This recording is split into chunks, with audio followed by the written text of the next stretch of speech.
Hello बच्चों, welcome to the YouTube channel Mista Commerce Academy. आज की क्लास में हम लोग जानेंगे कि इनकम टैक्स में कौन कौन से ऐसे प्रैक्टिकल चैप्टर्स हैं जो बहुत ज़्यादा इंपॉर्टेंट हैं, जिनको हम लोगों को करके जाना चाहिए।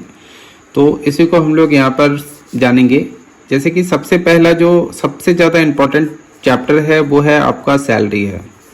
और सैलरी में आप यहाँ पर अगर देखें तो बहुत ज़्यादा बड़ा नहीं आता। एक तो मान लीजिए बेसिक सैलरी क्या होता है, प्लस डीए आपको करना है, प्लस एचआरए आप कर लीजिएगा, house rent allowances as well as rent free accommodation जिसको कहते हैं, घर की जो वैल्यू होती है वो आप कर लीजिएगा। ठीक है, थोड़ा बहुत चिल्ड्रन एजुकेशन अलाउंसेस जैसे आपको पता ही होगा 100 रुपया है, हॉस्टल एक्सपेंडिचर अलाउंसेस जैसे कि 300 रुपया है। इससे ज़्यादा भारी कोई क्वेश्चन आता नहीं है, तो इतना अगर आप करके याद रखेंगे सैलरी में तो आपका क्वेश्चन सब हो जाएगा। मतलब हाउस रेंट अलाउंसेज है एंड रेंट फ्री एकोमोडेशन, इसके ऊपर कुल मिला जुला कर जो है एग्जाम में क्वेश्चन आए हुए हैं। तो एक तो सैलरी आप कर लीजिएगा, सैलरी में आपको थोड़ा सा अलाउंसेस करना है, और रेंट फ्री एकोमोडेशन याद है, रेंट फ्री एकोमोडेशन में हमें जनरली घर दिया जाता है, पैसे नहीं दिए जाते हैं। और एचआरए में हमें पैसा दिया जाता है, घर नहीं दिया जाता। ये एक अलाउंसेज है और ये एक परक्यूजेट्स है। तो ये सैलरी का एक क्वेश्चन आप जरूर कीजिएगा। इसके अलावा जो है हाउस प्रॉपर्टी का क्वेश्चन आप करके जाइए। तो एक तो हाउस प्रॉपर्टी का क्वेश्चन आपको करना है, और कैपिटल गेन बहुत ज़्यादा इम्पॉर्टेंट है, हर बार एग्जाम में रहता है। तो कैपिटल गेन, तो ये 3 प्रैक्टिकल चैप्टर्स हैं जो आपको बढ़िया से करके जाना है। इसके अलावा जो 2 प्रैक्टिकल क्वेश्चन आएगा या 3 प्रैक्टिकल क्वेश्चन आएगा, कभी कभी ऐसा होता है कि 6 प्रैक्टिकल क्वेश्चन आ जाता है। ठीक है, तो अगर 2 प्रैक्टिकल क्वेश्चन और आता है आपके एग्जाम में तो वो भारी ही होंगे। वो आपसे तभी बन पाएगा जब आप प्रॉपर आपने इनकम टैक्स का क्लास लिया हुआ है और आप किताबों से पढ़ रहे हैं। मतलब आप गेस्ट पेपर से नहीं पढ़ रहे हैं, आप किताबों से पढ़ रहे हैं, आपको चैप्टर्स की जानकारी है, आपने किसी पर्टिकुलर टीचर से बढ़िया से क्लास लिया हुआ है, तभी आपसे वो 2 क्वेश्चन बन पाएगा। क्योंकि वो क्वेश्चंस कभी कभी ऐसा होता है कि टोटल इनकम का क्वेश्चन होता है, या टैक्स लायबिलिटीज का क्वेश्चन होता है, या सेटअप या कैरी फॉरवर्ड का क्वेश्चन होता है। तो ये सब जो चैप्टर्स हैं ये अच्छे चैप्टर्स हैं, जिनको पढ़ने के लिए हम लोगों के 5 हेड्स बढ़िया से होने चाहिए। तो अगर बेसिक लेवल पे बात करें तो ये चैप्टर आप जरूर करके जाइए। इसके अलावा आप इंसिडेंस ऑफ टैक्सेस का एक चैप्टर है तो वो करके जाइए।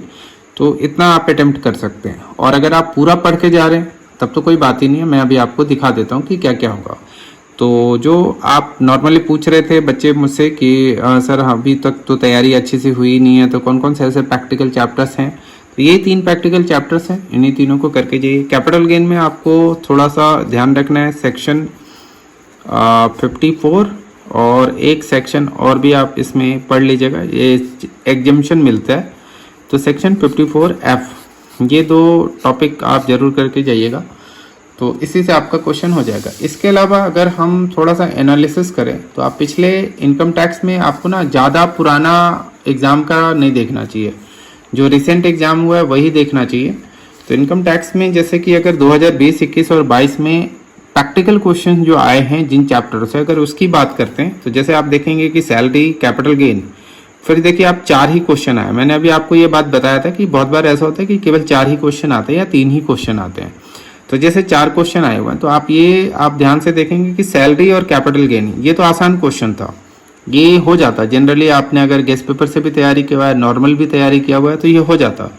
लेकिन ये जैसे ग्रॉस टोटल इनकम है और असेसमेंट ऑफ इंडिविजुअल, इसके लिए आपको अच्छे से किताब से पढ़ना होगा, तभी आपसे ये क्वेश्चन बन पाएगा। अगर आप इसमें वो कहते हैं ना तुक्का लगाएंगे यानी कि अंदाजा लगा के मारेंगे आप इस क्वेश्चन को कि लिख देते हैं, बना देते हैं, कैसे भी आंसर आ जाएगा, तो ये आपका गलती होगा, क्योंकि इसके लिए आपको प्रॉपर पढ़ाई करना पड़ेगा। 2021 में भी आप देखिए कि सैलरी जैसे आया है, कैपिटल गेन आया है, तो ये 2 क्वेश्चन आपसे हो जाता बहुत आसानी से, आप नॉर्मल पढ़ाई करते तो भी। लेकिन जैसे अदर सोर्स का क्वेश्चन है, ये थोड़ा सा टिपिकल क्वेश्चन था। और ग्रॉस टोटल इनकम का क्वेश्चन, फिर वही मैंने बोला ना कि ग्रॉस टोटल इनकम के लिए फिर आपको पढ़ना पड़ेगा। इसके बाद जैसे 2022 में जो क्वेश्चन, जो पिछले साल का क्वेश्चन है, उसमें ऐसा है कि सैलरी हो गया, हाउस प्रॉपर्टी हो गया, कैपिटल गेन हो गया, तो ये 3 क्वेश्चन फिर बहुत आसान थे। इसके बाद जैसे ग्रॉस टोटल इनकम का क्वेश्चन थोड़ा सा अलग था, और अदर सोर्सेज के क्वेश्चन थोड़े से अलग ही होते हैं। तो अदर सोर्सेज के क्वेश्चन ज़्यादा एग्जाम के ना जो इलस्ट्रेशंस हैं उन्हीं में से आते हैं। तो ये आपको एक आइडिया लग गया होगा। तो अगर आप बहुत अच्छे से पढ़ के जा रहे हैं, क्लासेस आपने लिया हुआ है, तो तैयारी तो अपने टीचर के अनुसार कीजिए। मतलब उन्होंने सर ने आपको बताया होगा कि क्या क्या पढ़ के जाना है, तो वो पढ़ के जाइए। और अगर आप ऐसे ही हैं जो सेल्फ स्टडी कर रहे हैं या गेस्ट पेपर से केवल पढ़ाई कर रहे हैं, तो कोशिश कीजिए कि ये 3 चैप्टर को जरूर कवर अप करें। चाहे यूट्यूब पे वीडियोस क्लासेस की देखकर कवर करें, चाहे जैसे भी कवर करें, मतलब ये 3 चैप्टर को जरूर कवर करें। इसके अलावा जो थ्योरेटिकल क्वेश्चंस मैंने टेलीग्राम पे दिया हुआ है, वो 6-7 क्वेश्चन है, उनको आप कवर अप कीजिए, तो आपका सारा का सारा क्वेश्चन पेपर अटेम्प्ट हो जाएगा। तो यही चीज़ मुझे इस वीडियो के जरिए आपको बताना था, ताकि थोड़ा सा आपको हेल्प हो जाए। इनकम टैक्स को लेकर बहुत ज़्यादा परेशान है कि कौन कौन से प्रैक्टिकल चैप्टर्स करें नहीं करें। लास्ट टाइम में उन चैप्टर्स को करने की कोई ज़रूरत नहीं है जो आपको समझ में नहीं आ रहा है। आप उनको ज़्यादा कीजिए जो आपको समझ में आ रहा है, क्योंकि वो अगर एग्ज़ाम में आएगा तो उसको आप बहुत अच्छे से बना पाएंगे। और जिसको आप समझ नहीं रहे उनको आप एग्ज़ाम में क्या बना पाएंगे, नहीं बना पाएंगे, अच्छे से तो नहीं बना पाएंगे। तो उसे लास्ट टाइम में समझने की कुछ खास कोशिश नहीं करनी चाहिए। तो आज की इस वीडियो में हम लोग इतना ही करते हैं, फिर हम लोग नेक्स्ट क्लास में आगे और भी जानेंगे। तो आज के लिए इतना ही। Thanks for watching the video. और अगर आपको ये वीडियो अच्छा लगा हो तो please like the video and share it with your friend. Thank you so much. Good bye.